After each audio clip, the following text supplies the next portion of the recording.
গুরুদেব গুরুদেব ভগবানের সাথে ডাইরেক্ট কথা বলতেছে, পরে ধ্যান ভাঙ্গা খুবই জরুরি, আমার জীবন মরণ টান ধরে গেছে। আচ্ছা বৎস তুই থাম, আমি গুরুদেবের সাথে কথা বলি, তারপরে তো দেখতেছি কি করা যায়। একটা খরিদ্দার চলে এসেছে সারাদিন পর।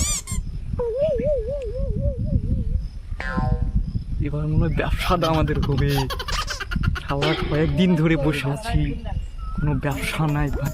এবার মনে হয় কাস্টমারটা পাচ্ছি, ভালো করে ব্যবসা। বৎস, আমার কি সমস্যা? আমার এই ধ্যান ভঙ্গ করলে তুমি বলো। গুরুদেব, আমার কি কপালে বিয়ে লেখা নেই? আমার কি বিয়ে হবে না? দেখবি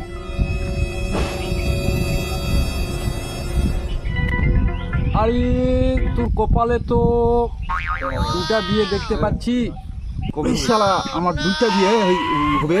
কবে হবে, কবে হবে গুরুদেব, কবে হবে? আরে তোর তো কপালে দুটা বিয়ে লেখা ছিল। তুই ছোটবেলা যখন খেলা করতিস সেই সময় দুইটা বিয়ে তো করে ফেলছিস রে। এখন তো দেখি, আবার দেখি হাতটা দেখি।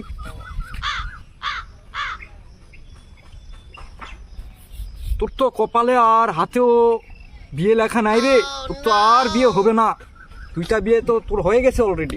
কি শুনলাম আমি গুরুদেব, আর কি অন্য কায়দা নাই? অন্য কি উপায় একটুও নেই?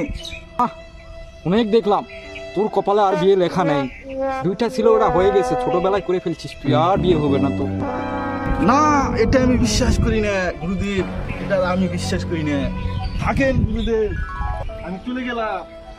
যার জীবনে বিয়ে নেই তার আবার বেঁচে থেকে লাভ কি? না, এই জীবন আর খোয়া যাবে না। যার জীবনে বিয়ে নেই তার আবার জীবন